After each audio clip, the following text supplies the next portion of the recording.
hasil Provinsi PPWP Jawa Tengah. Data pemilih. Jumlah pemilih dalam DPT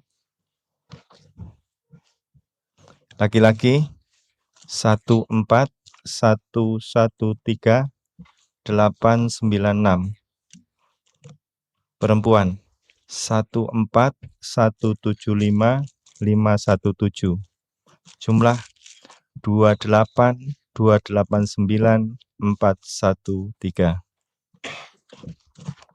Pengguna hak pilih.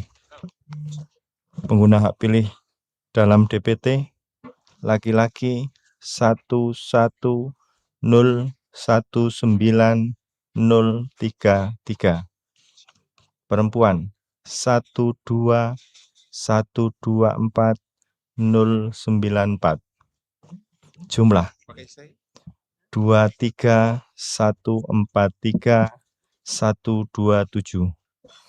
Jumlah pemilih dalam DPTB laki-laki 88831, perempuan 97533, jumlah 186364.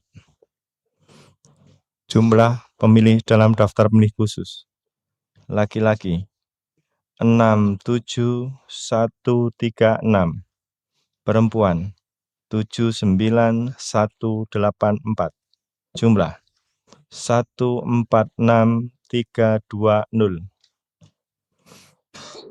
Jumlah seluruh pengguna hak pilih laki-laki 11175.000, perempuan 12300.811, jumlah 23475811.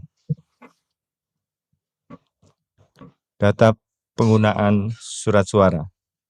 Jumlah surat suara yang diterima termasuk surat suara cadangan 2% dari DPT 28909.451. Jumlah surat suara yang digunakan 23475.811. Jumlah surat suara yang dikembalikan oleh pemilik karena rusak atau keliru coblos 26930. Jumlah surat suara yang tidak digunakan, tidak terpakai termasuk sisa suara cadangan 5406710. Jumlah pemilih disabilitas yang menggunakan hak pilih laki-laki 29455, perempuan 29717, jumlah 59172.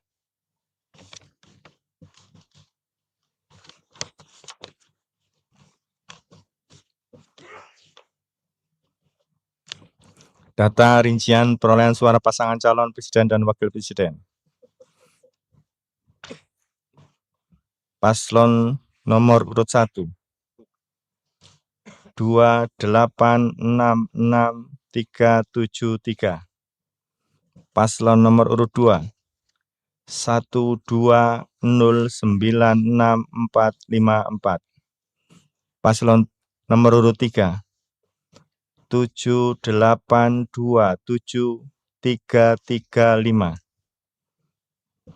Uraian data suara sah dan tidak sah. Jumlah seluruh suara sah 22790.162. Jumlah suara tidak sah 685.649. Jumlah seluruh suara sah dan tidak sah 23475.811.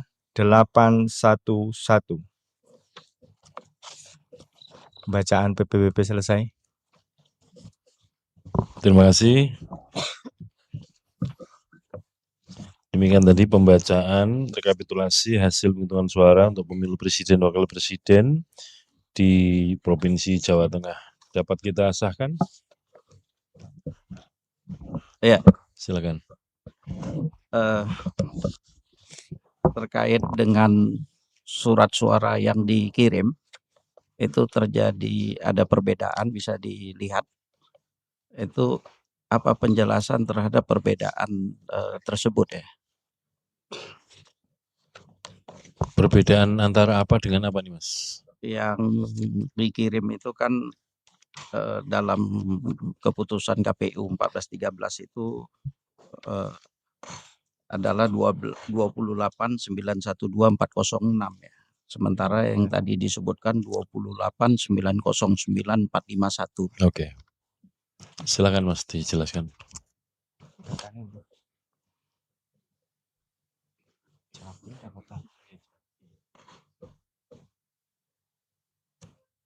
Sebentar pimpinan. Data.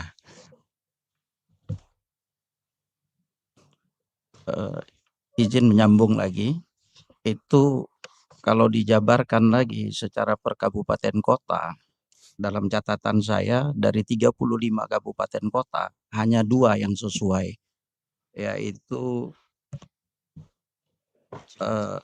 Grobogan dan Cilacap. Jadi ada 33 kabupaten kota yang juga tidak sesuai. 33 itu dari 35 terlalu banyak. Terima kasih.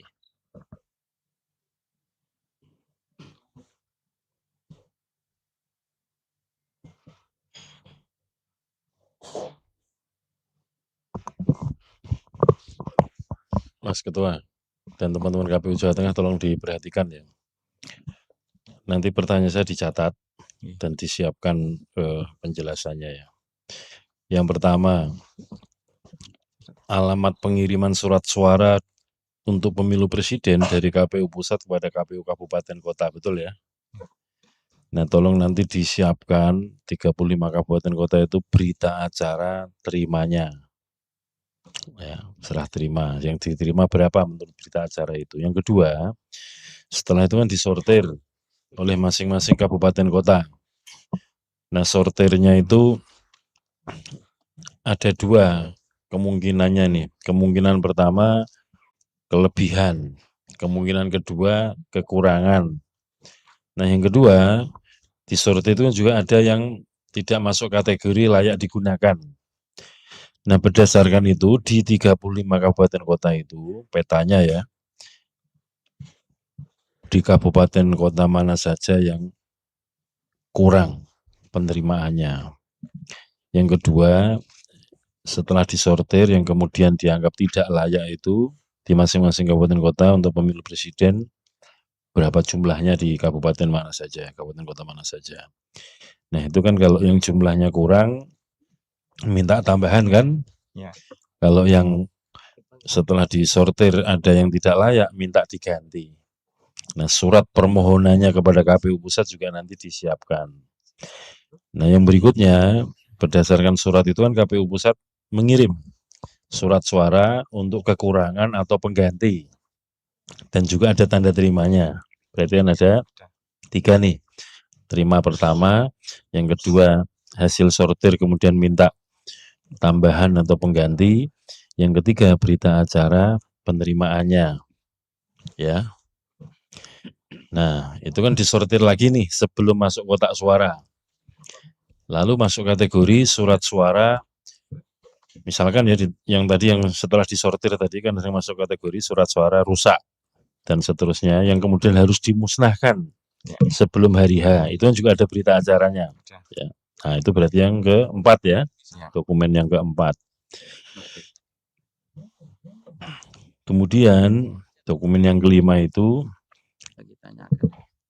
sebetulnya di sini sudah ada yang kelima ini. Ketika setelah pemungutan suara, sebelum penghitungan suara, itu kan ada kategori surat suara yang digunakan dan tidak digunakan. Nah, masing-masing di kabupaten kota yang tidak digunakan kan ada nih, ya kan, dari masing-masing TPS. Intinya begini, bahwa satu, tidak ada surat suara yang lebih atau yang kemudian potensial digunakan oleh orang yang tidak berhak, ya, sehingga kemudian ada mekanisme dimusnahkan, dibakar. Nah, yang kedua, ketika proses ini kan sebelum coblosan ya, sebelum dimasukkan kotak untuk didistribusikan. Nah, yang kedua, ketika proses pemungutan suara selesai, hitungan hari ini tidak digunakan, lalu dikasih tanda apa? Silang, dan kemudian Bisa. dipisahkan dengan yang digunakan. Dan jumlahnya yang sudah ada. Ya. Nah, dari situ nanti untuk bisa menjawab pertanyaan-pertanyaan siapapun ya, bahwa ada jaminan surat suara yang diterima itu cukup untuk melayani pemilih yang hadir. Yang kedua, ada jaminan bahwa surat suara yang diterima itu yang tidak dimasukkan kotak itu sudah dimusnahkan untuk supaya tidak disalahgunakan. Demikian juga surat suara yang setelah pemungutan suara yang tidak digunakan itu ada jaminan diberikan tanda dan dipisahkan dengan yang digunakan. Nah, berarti ada 5 dokumen ya. Nah, itu nanti disiapkan untuk 35 kabupaten kota, dibuat matriknya, dilampiri masing-masing dokumen itu, dan nanti dilengkapi untuk menjadi bagian dari catatan kejadian khusus di rekap nasional ini untuk Jawa Tengah. Supaya ada gambarannya. Ini cara untuk melacak tadi itu ya. Nah, nanti untuk lebih detailnya disiapkan. Tapi untuk sementara sebelum ada penjelasan detail dengan dilampiri dokumen-dokumen tadi, silahkan dijawab atau direspon pertanyaan yang ini. Karena Baik. setiap kali mau memulai pemilu presiden, pemilu DPR selalu ada pertanyaan ini. Silakan. Baik, seperti tadi yang disampaikan pimpinan, jadi kami menempuh tata cara prosedur dalam rangka pengelolaan logistik untuk pemenuhan setiap TPS di Jawa Tengah. Yang kami juga dokumentasikan itu terkait dengan data-data dukung yang dimaksud. Tinggal penjelasannya nanti terkait itu akan kami kompilasi untuk 35 kabupaten kota. Alurnya seperti yang digambarkan oleh Pak Ketua tadi kami jalankan. Yang kemudian juga kami sebetulnya juga sudah menyusun kronologi terhadap hal itu. Setidaknya dalam pandangan kami cukup menjelaskan terkait proses itu dan jumlah dan data dukungnya juga sudah kami siapkan, Pak. Begitu. Terima kasih. Begitu ya, Mas. Nanti supaya ada penjelasannya detail, disiapkan keterangan tertulis tentang itu dan akan disampaikan ke semua saksi dan nanti juga akan masuk dalam kejadian khusus ini untuk merespon pertanyaan tadi. Iya, cuma kan ini karena banyak ya, 33 loh. 35, Pak. Oh, iya. Iya, 33 yang berbeda ya dari 35. Gitu. Kalau satu iyalah, ini 33 kabupaten kota gitu.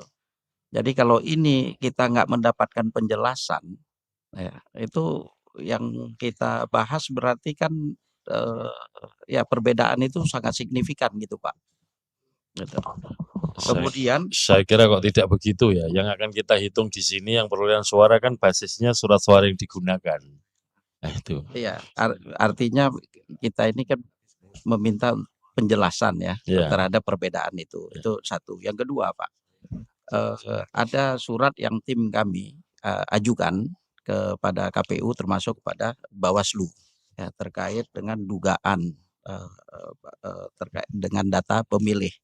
Di situ KPU menyebutkan ya, mengakui KPU Jawa Tengah bahwasanya ada sekitar 1.700-an ya data yang memang bermasalah itu. Nah, kemudian akan dilakukan perbaikan. Itu dalam surat jawaban KPU.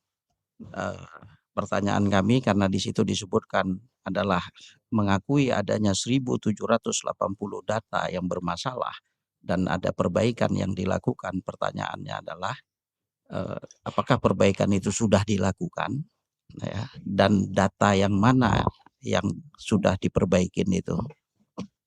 Terima kasih. Mohon izin, itu surat ditujukan pada KPU pusat atau KPU di Jawa Tengah? Jawa Tengah ya? Iya, KPU di Jawa Tengah. Angkanya berapa tadi, Mas? Sorry.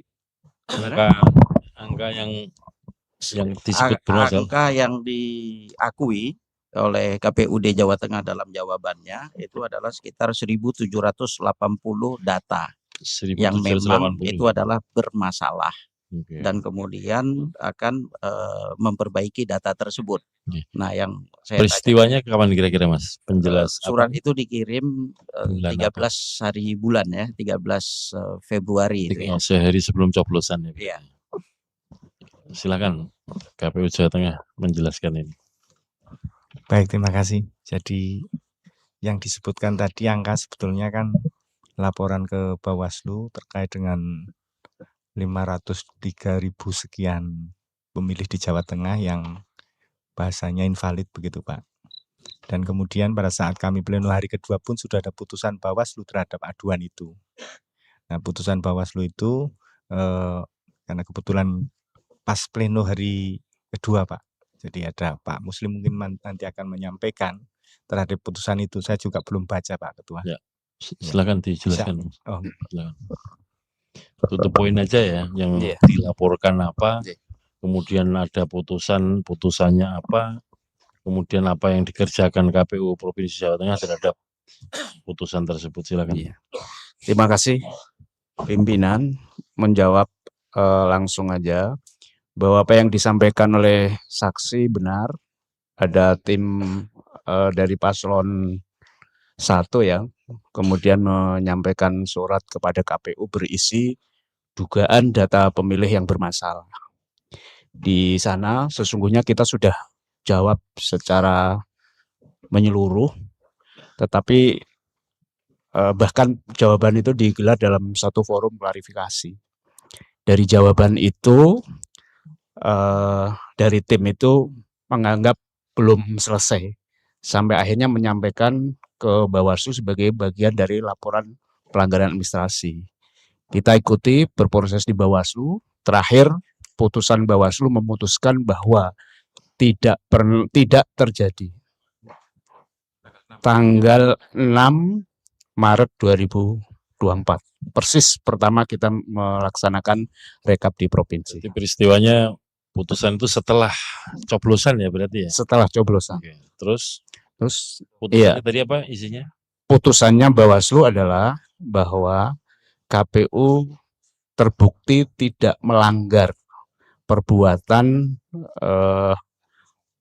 pelanggaran administrasi yang disebutkan dalam hal ini adalah data pemilih yang bermasalah itu. Ini clear dan kemudian sudah ada putusan oleh Bawaslu berkaitan dengan soal ini. Demikian. Teman Bawaslu silakan kalau mau menjelaskan sehubungan dari laporan tadi. Jadi kan ada surat masuk dari tim pasangan calon nomor 1 ke KPU menyoal data pemilih, sudah dijawab. Nah, jawaban itu digunakan untuk lapor ke Bawaslu. Bawaslu sudah memutuskan. Nah, silakan dijelaskan. Terima kasih pimpinan sidang. Jadi memang ada laporan yang dilayangkan oleh tim kuasa hukum 01 waktu itu terkait dengan DPT bermasalah yang diduga bermasalah sekitar 504.000 sekian. Nah, di situ kita waktu itu laporan memenuhi syarat formulir material dan kita registrasi sehingga kita melaksanakan sidang administratif. Sidang administratif kita mulai dari jabat pelapor, terlapor, kemudian pembuktian dan saksi-saksi, serta kesimpulan dan terakhir putusan. Dari pembuktian dan saksi-saksi memang kita dari Bawaslu menggali banyak tentang alat-alat bukti yang disampaikan oleh pelapor maupun terlapor, sehingga akhirnya dari Bawaslu setelah konsultasi juga dengan Bawaslu RI, maka putusannya adalah KPU tidak melanggar tata cara prosedur. Jadi hanya itu putusannya, Pak. Gitu. Baik, terima kasih. Kalau begitu kan persoalan ini sudah selesai ya. Sudah ada surat penjelasan, minta penjelasan sudah dijelaskan dan penjelasan itu digunakan untuk laporan dugaan pelanggaran administrasi ke Bawaslu, sudah diperiksa, sudah diputus dan putusannya Bawaslu Jawa Tengah adalah situasi itu dinyatakan tidak melanggar administrasi. Cukup ya? Izin pimpinan, jadi saya bacakan aja surat jawaban karena ada yang saya masih belum memahami Pak. Ya, mohon maaf. Jadi di sini dikatakan dalam jawaban KPU adalah saya singkat saja. Ini adalah sebanyak 1.780 atau 0,35% data perlu perbaikan. Ya. ABCD, kemudian data yang perlu perbaikan akan ditindaklanjuti pada masa pemeliharaan DPT Pemilu 2024. Nah, yang tadi saya tanyakan adalah karena disebutkan di sini akan ditindaklanjuti. Nah, tindak lanjut itu seperti apa? Terima kasih. Jadi begini, di peraturan KPU nomor 7 tahun 2022 tentang pemutahiran daftar pemilih dan penyusunan pemutahiran data pemilih dan penyusunan daftar pemilih, yang juga salah satu ketentuannya itu merujuk di Undang-Undang Pemilu, ada kegiatan yang namanya pemutahiran data pemilih berkelanjutan, yang itu setahun dilakukan per 3 atau 4 bulan ya, saya lupa. 3 bulan. Oh, 6 bulan ya. 6 bulan. Jadi per semester yang itu juga mengikuti siklus pemutahiran data kependudukan yang dilaksanakan oleh pemerintah dalam ini Kemendagri atau Dirjen Dukcapil. Pemutahiran itu basisnya adalah data pemilih pemilu terakhir, yang kemudian juga disinkronkan dengan DP4 atau data penduduk potensial pemilih yang disiapkan oleh pemerintah. Karena setiap waktu kan ada orang meninggal, pindah domisili, kawin, dan juga umurnya menjadi 17 tahun, atau pindah status pekerjaan yang semula orang biasa jadi tentara atau polisi, yang semula polisi atau tentara pensiun. Nah, itu yang nanti akan dilakukan setelah pemilu ini, yang dimaksud dengan pemutahiran data pemilih berkelanjutan. Yang untuk basisnya dari pemilu 2024, yang pertama tentu DPT pemilu 2024, kemudian DPK, daftar pemilih khusus, karena DPK ini kan warga negara yang telah memenuhi syarat namun belum masuk DPT. Itu nanti juga akan jadi bahan pemutahiran data pemilih setelah pemilu. Digunakan untuk apa? Di antara untuk next election, untuk pemilu berikutnya. Yang terdekat di antaranya untuk pilkada. Dan itu setelah pilkada juga dimutakhirkan setahun 2 kali per semester. Demikian. Cukup ya? Baik, terima kasih. Lanjut, Mas. Sudah selesai ini berarti ya? Bisa kita sahkan ya hasil pemilu presiden untuk Jawa Tengah. Bismillah, sah.